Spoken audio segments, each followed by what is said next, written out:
I found some more. I still recommend headphones. Well, this one is true, so I've been told. This is when my mom was just a baby. Her mom, my grandma, was at work like usual. My grandpa had served in the Vietnam War and consequently was not okay in the head all the time. My grandma loved him very much though, and would do everything she could to support him.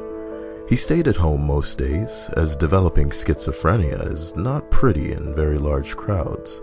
My grandma would often get calls from him to come home when the voices got too strong, or when he just needed someone there.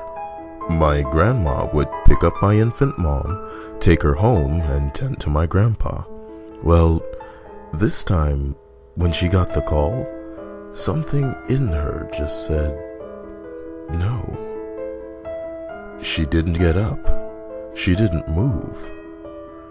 My grandma sat there and did nothing, for who knows what reason, until she received a very distressing call. The police had been called to her house. Grandpa had shot himself and left a note saying that he loved them and wanted to take them with him. Had my grandma gone home that time, I would not be here. In the late 1950s, a couple of Italian guys started an amateur radio hobby. They spend a few years seeing what signals they can pick up, and one day, they pick up a frequency they've not heard before. There are two voices speaking in Russian. One is clearly terrified, and the other seems to be trying to comfort the terrified one. The Italians then realize the signal is coming from space, specifically from a source rapidly heading away from Earth. They pick up similar signals a few more times, but eventually, Yuri Gagarin successfully orbits the Earth and no more creepy signals are picked up. Why is this creepy?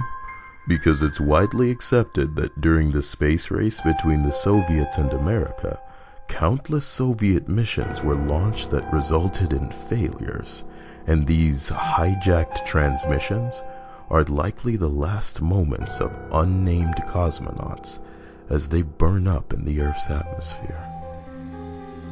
In Berlin, after World War II, money was short, supplies were tight, and it seemed like everyone was hungry.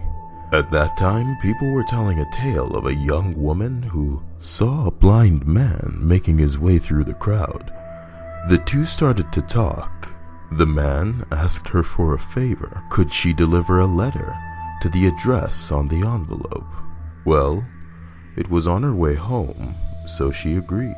She set out to deliver the message, and she turned around to see if there was anything else the blind man needed. But she spotted him hurrying through the crowd without his smoked glasses and white cane. She was suspicious, so she went to the police. They later raided the address on the envelope, where they found heaps of human flesh for sale. And what was in the envelope?